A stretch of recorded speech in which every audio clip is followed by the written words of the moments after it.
O sol do Cretáceo tardio banhava o vale com uma luz dourada e impiedosa, revelando um mundo onde a vida pulsava em uma escala monumental. Lyra, uma fêmea de Triceratops, cujas profundas cicatrizes no escudo ósseo contavam histórias de sobrevivência, movia-se com uma dignidade pesada. Ela era a guardiã de uma linhagem que resistira a incontáveis ciclos de seca e abundância. Seus chifres, longos e afiados, eram ferramentas de defesa e símbolos de sua autoridade. Sob seus pés massivos, a terra tremia, um lembrete constante de que, naquele tempo, cada passo era uma afirmação de domínio. O vale, outrora um paraíso de samambaias gigantescas, exalava o cheiro de terra úmida, mas Lyra sentia algo diferente no ar, uma eletricidade estática que fazia sua pele grossa formigar. Ao seu lado, quase escondido pelas patas colossais da mãe, estava Solo. Se ele era o último de sua prole, um filhote cujos olhos curiosos ainda não compreendiam a brutalidade necessária para sobreviver. Para Lyra, Solo representava a esperança em um ambiente que começava a dar sinais de fadiga. A água, antes abundante nos riachos que serpenteavam o vale verdejante, estava recuando de forma alarmante. Onde antes havia rios caudalosos, agora restavam apenas leitos de lama seca e rachada, emitindo um odor de decomposição. O instinto maternal de Lyra estava em alerta máximo. Ela sabia que a escassez trazia consigo não apenas a fome, mas a aproximação perigosa dos predadores que também estavam desesperados por sustento. Nas sombras das densas florestas de ginkgos, uma ameaça constante observava. O tiranossauro cicatrizado, um monstro composto de músculos rígidos e dentes serrilhados, e era uma sombra que se movia com uma paciência terrível. Ele não era um caçador comum. As marcas profundas em seu focinho sugeriam batalhas ancestrais que teriam aniquilado criaturas menores. Ele reconhecia em Lyra um desafio formidável, mas via no pequeno Solo uma oportunidade. O predador mantinha a distância exata para não ser alvo de uma investida, mas permanecia perto o suficiente para que seu cheiro metálico de sangue fosse carregado pela brisa, aterrorizando os membros do grupo. Lyra bufava com frequência, baixando sua cabeça blindada e apontando seus chifres, comunicando ao rival que qualquer passo em falso seria o seu último erro. Entre os momentos de tensão extrema, Lyra dedicava-se a ensinar Solo, e ela o guiava para as raízes mais profundas que ainda guardavam umidade, e mostrava como interpretar o som do vento nas fendas das rochas. Ela queria que ele entendesse que a terra era generosa para com os fortes, mas exigia respeito absoluto aos seus limites. A terra dá e a terra tira, parecia ser a lição silenciosa transmitida através de toques suaves.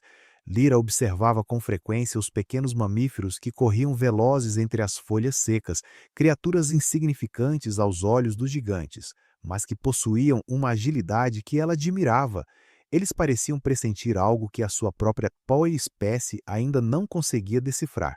A atmosfera subitamente começou a mudar. O céu adquiriu uma tonalidade violácea e doentia. O canto das aves silenciou-se, substituído por um zumbido estranho, e animais menores começaram a correr sem qualquer direção. Lyra sentia um frio desconhecido percorrer sua espinha. O instinto milenar gritava que o equilíbrio havia sido quebrado. Antes de continuarmos essa jornada dramática pelo fim de uma era, inscreva-se no canal e conte para nós nos comentários de onde você está assistindo essa história. A noite não trouxe descanso, mas um horror visual sem precedentes. O horizonte foi rasgado por um clarão de intensidade absoluta. Não era o sol, mas algo muito mais brilhante e fatal que transformou a escuridão em um dia artificial. Solo recuou em pânico diante da luz que projetava sombras longas e distorcidas no chão da floresta. O silêncio que se seguiu foi absoluto, um vácuo onde nem mesmo o vento mais leve soprava. Lyra olhou para o céu, e seus olhos dilatados refletindo a colossal bola de fogo que cortava a atmosfera com uma velocidade aterradora.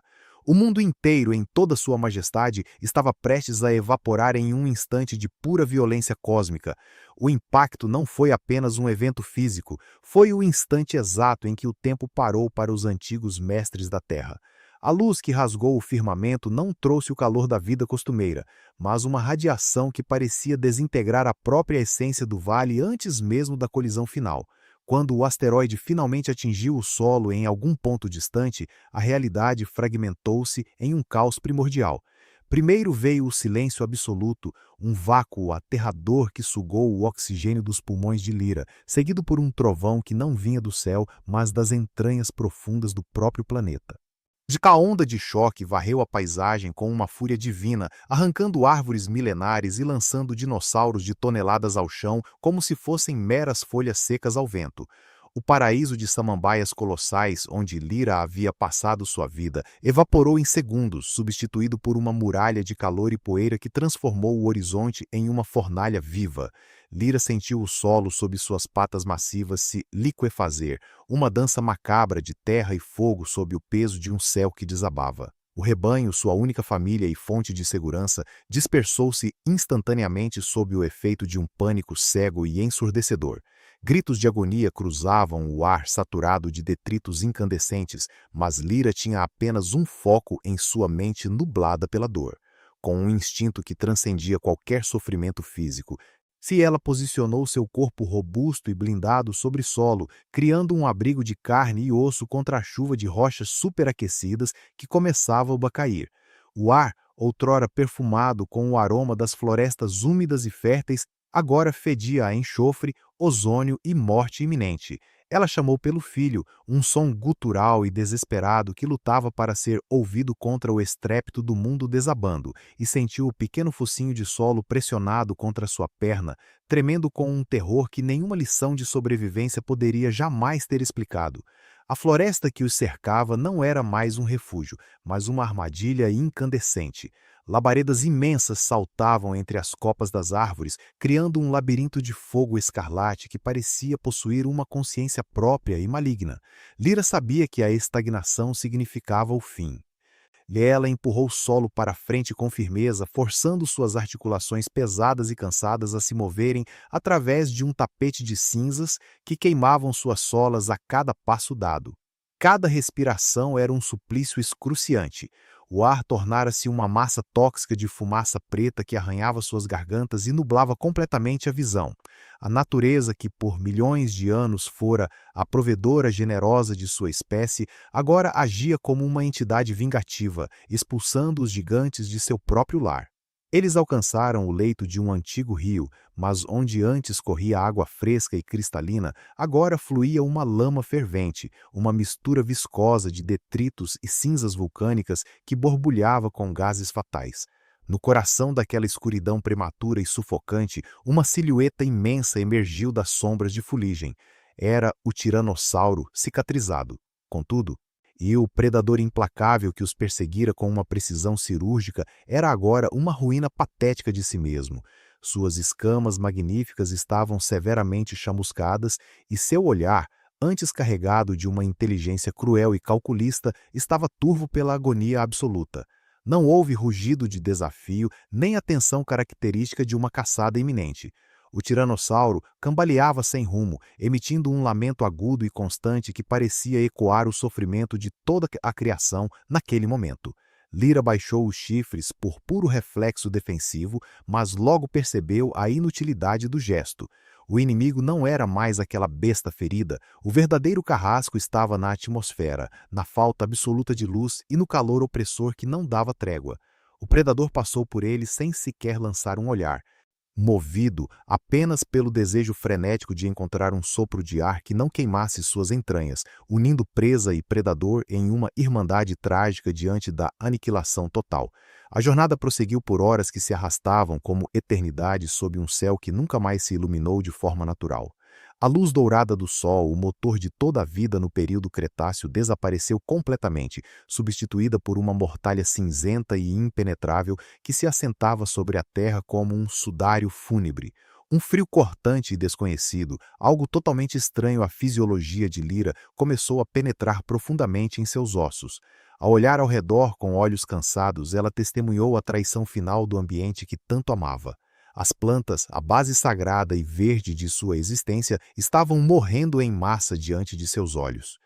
As folhas gigantescas tornavam-se negras, murchas e quebradiças, desintegrando-se em pó ao menor toque do vento gelado. Lyra buscou desesperadamente por uma única samambaia verde para alimentar Solo, mas só encontrou a podridão de um mundo que perdia sua fonte de energia vital. O inverno eterno havia começado e, com ele, a percepção devastadora de que o império dos gigantes estava ficando sem tempo e sem um mundo para governar, enquanto a escuridão devorava o que restava do verde. A poeira sufocante transformou o mundo em um reino de sombras cinzentas, onde a luz do sol era apenas uma memória distante e dolorosa. Lyra avançava com uma lentidão agonizante, suas patas pesadas afundando em camadas espessas de fuligem que outrora foram florestas vibrantes. Ao seu lado, Solo caminhava em um silêncio aterrorizado, e buscando no corpo massivo da mãe o último resquício de calor em um planeta que esfriava de maneira rápida e implacável. Foi nesse cenário de desolação absoluta que o tiranossauro cicatrizado reapareceu, emergindo da névoa como um fantasma de um pesadelo ancestral. Mas desta vez, o predador não exalava a confiança letal do topo da cadeia alimentar.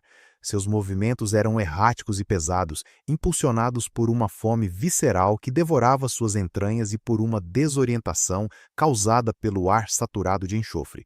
O confronto final não foi uma disputa estratégica por território ou alimento, mas um choque desesperado e instintivo pelo direito de respirar os últimos lampejos de uma era que se apagava diante de seus olhos turvos. O tiranossauro avançou com um rugido rouco, de uma sombra colossal que se lançou contra o escudo ósseo endurecido de Lyra. O impacto foi brutal, reverberando por todos os ossos cansados da Triceratops, mas ela não recuou 1 centímetro. Seus chifres, instrumentos de defesa de uma linhagem de gigantes que dominou a Terra por milênios, encontraram o peito do predador em um embate de pura sobrevivência. Em torno deles, a Terra, ainda instável pela violência inimaginável do impacto cósmico, começou a gemer e a se rachar sob seus pés. Uma réplica sísmica poderosa sacudiu o vale e o paredão de rocha instável acima deles, fragilizado pelo calor extremo seguido pelo resfriamento súbito, começou a se desintegrar em uma cascata de morte. Lyra percebeu o perigo fatal 1 segundo antes do desabamento total. Solo estava paralisado, exatamente na trajetória das pedras colossais que despencavam com fúria. Em um ato final de amor incondicional que desafiava a própria lógica da extinção, Lyra usou o que restava de suas forças exauridas para empurrar o filho para longe da zona de impacto. Ela posicionou seu próprio corpo, uma fortaleza de carne e couraça, sob a chuva de detritos. O peso esmagador das rochas a atingiu com uma força devastadora, prendendo-a contra o solo gélido enquanto o tiranossauro, desorientado pelo tremor e ferido no embate, desaparecia na escuridão densa da tempestade de cinzas, deixando para trás apenas o eco lúgubre de sua agonia solitária. Solo correu de volta, seus olhos grandes e úmidos fixos na mãe que agora jazia imóvel sob os escombros. Lyra, sentindo a vida se esvair como areia entre os dedos, usou seu último e precioso fôlego para emitir um som suave e vibrante, um comando ancestral para que ele seguisse em frente sem olhar para trás. Através da névoa espessa, vultos cinzentos surgiram. Era um pequeno grupo de herbívoros desgarrados, sobreviventes que passavam silenciosamente como uma procissão de luto em um mundo quebrado. Lyra observou o solo se juntar a eles, suas formas pequenas desaparecendo gradualmente na penumbra eterna, e uma paz amarga finalmente a envolveu. Enquanto sua visão escurecia, ela notou um movimento minúsculo e ágil perto de seu focinho. Um pequeno mamífero, de pelos acinzentados e olhos negros brilhantes, saiu cautelosamente de uma toca profunda protegida entre as raízes mortas de uma árvore caída. A pequena criatura olhou para a gigante caída com uma curiosidade vibrante e desprovida do medo paralisante que dominara seus antepassados por milhões de anos sob a sombra dos gigantes. A era dos titãs estava terminando ali, naquele silêncio gélido e sombrio, para que os pequenos herdeiros da terra pudessem finalmente reivindicar o seu lugar sob a luz das estrelas que voltariam a brilhar um dia. O legado magnífico dos dinossauros não seria apagado pela cinza, pelo gelo ou pelo passar inexorável do tempo. Ele permaneceria gravado para sempre na própria geologia e na memória do mundo, uma lição eterna sobre a fragilidade da supremacia biológica. O último rugido de Lyra Fraco, mas carregado de uma dignidade imperial, ecoou pelo vale agora silencioso, marcando o fim definitivo de 165 milhões de anos de um domínio absoluto e majestoso. Era o fecho solene de um capítulo grandioso e trágico da nossa história planetária. A perspectiva parecia se elevar acima das nuvens, revelando um globo terrestre envolto em uma mortalha de poeira sufocante, mas em algum ponto do horizonte distante, um único e persistente raio de sol lutava bravamente para atravessar a escuridão. A morte de um império de gigantes era o berço fértil e necessário para o nascimento de uma nova linhagem, aquela que eventualmente percorreria os mesmos vales e sonharia com o passado.